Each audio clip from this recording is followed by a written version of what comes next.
Hey everyone, welcome back to Corporate Decoder, the place where we try to make sense of the financial world by digging into official company filings. And let me tell you, this SLM student loan trust filing is no ordinary report. It's about student loans and a little something about them being resold, which is always interesting, so stick around.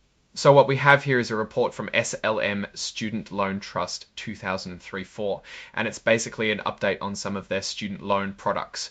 Don't worry if student loans don't sound exciting, we'll break down what's happening and why it matters. This report is what's called a Form 8K, which is like a special announcement for important stuff that just happened. The big date here is September 3, 2025, and that's when the company, specifically Navient Solutions acting as the administrator, sent out a special document called a Preliminary Remarketing Memorandum. Think of this like a preview or a heads up for potential buyers of certain types of student loans. These are the SLM Student Loan Trust 2003-4 Class A5A Reset Rate Notes, Class A5D Reset Rate Notes, and A5E Reset Rate Notes, Class A5D Reset Rate Notes, and A5E Reset Rate Notes. Now, usually we dive into financials, but this report is more about the process of selling or remarketing these student loan bonds. They've provided information about the student loan pool itself as of July 31, 2025. This is like looking at the ingredients before you sell a product. Under the section called Other Events, they tell us that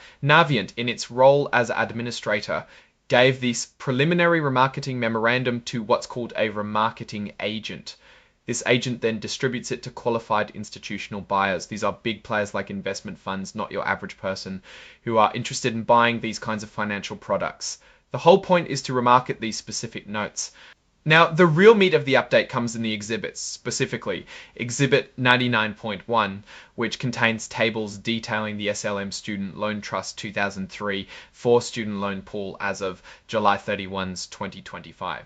This exhibit is crucial because it gives us a snapshot of the actual loans being bundled and sold. While the filing doesn't break down specific dollar amounts or growth percentage in this particular announcement, these tables would typically show things like the types of loans, their interest rates, how many are in good standing, and how many are delinquent or defaulted.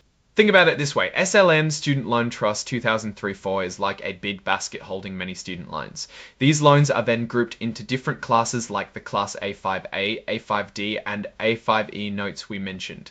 When they refer to reset rate notes, it means the interest rate on these loans can change periodically based on certain market indicators.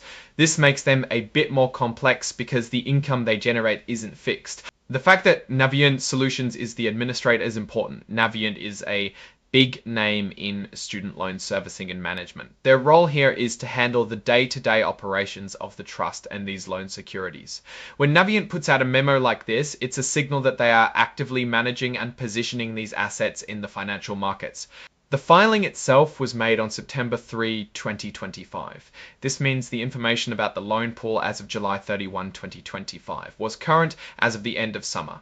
What's always interesting is how these loan pools perform over time. Are the loans being paid back as expected? Are more students struggling to repay, leading to defaults? These are the questions that the detailed tables in the exhibit would help answer, even if they aren't laid out in a traditional financial statement here. This report is filed under the Securities Exchange Act of 1934. That's the law that governs how publicly traded companies and their securities are reported and regulated.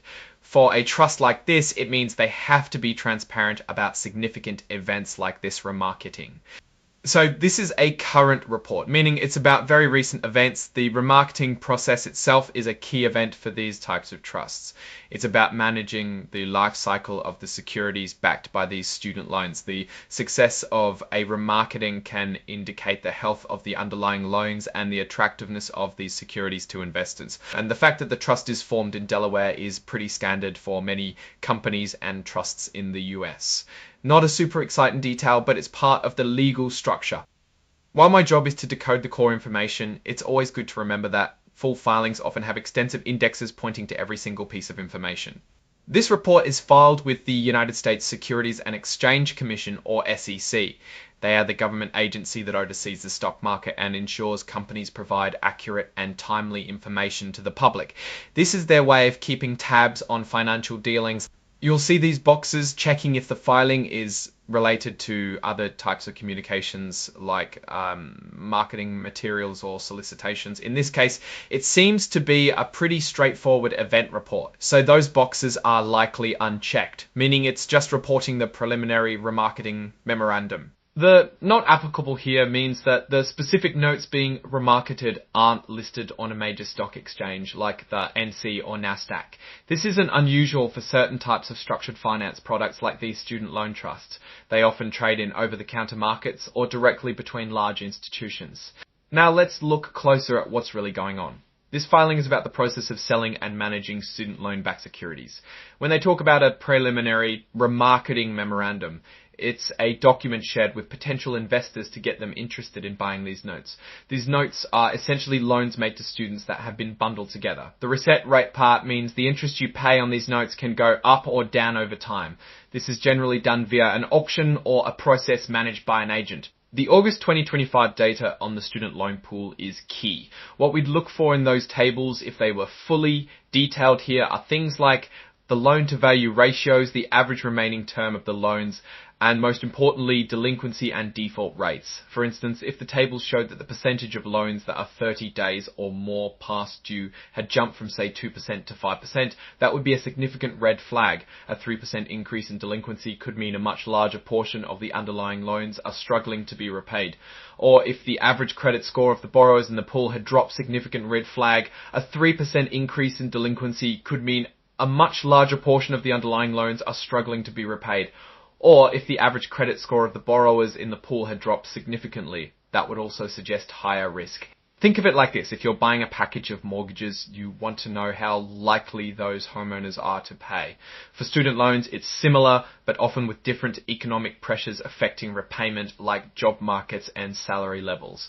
The success of this remarketing hinges on investor confidence in the quality of these student loans. If investors see a lot of late payments or defaults in the data, they might demand a higher interest rate to buy these notes, or they might not buy them at all. The fact that this is happening in September 2025 means the trust is actively managing its liabilities and trying to secure funding or perhaps refinance existing debt.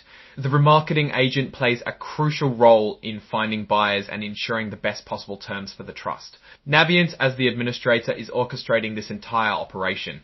While this filing doesn't give us the typical financial statements that detail revenue, expenses and profits, it gives us insight into the operational and capital markets activities of the trust.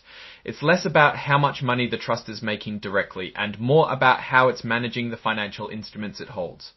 So to put it simply, SLM Student Loan Trust 2003-4 is getting ready to offer a new batch of its student loan-backed securities to big investors. They've put together a preliminary package of information about the actual student loans that back these securities, with the latest data being from July 2025. Navient Solutions is in charge of making this happen. This type of filing is important for understanding how the student loan market operates behind financial products that are bought and sold. It shows the active management of these assets and the constant need to secure financing or attract investors, especially with interest rates that can change. It's a reminder that even seemingly straightforward things like student loans can be packaged and traded in complex ways. Now, looking at what this means for the bigger picture.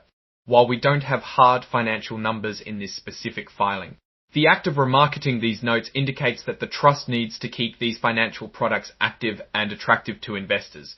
The quality of the underlying student loan pool, as detailed in the exhibit, is paramount. If that pool has a high percentage of problematic loans, it's going to be harder and more expensive to remarket these securities. This filing is a piece of the ongoing story of managing financial assets derived from student education. It highlights the importance of due diligence for investors and the role of administrators like Navient in navigating these complex markets. The overall direction for trusts like this is often tied to economic conditions affecting student borrowers, making credit quality and repayment a market expense. To subordinate these securities, this filing is a piece of the ongoing story of managing financial assets derived from student education. Each exhibit is paramount. If that pool has a high percentage of problematic loans, it's going to be harder and more expensive to remarket these securities. This filing Alright, that's our breakdown of this SLM student loan trust filing.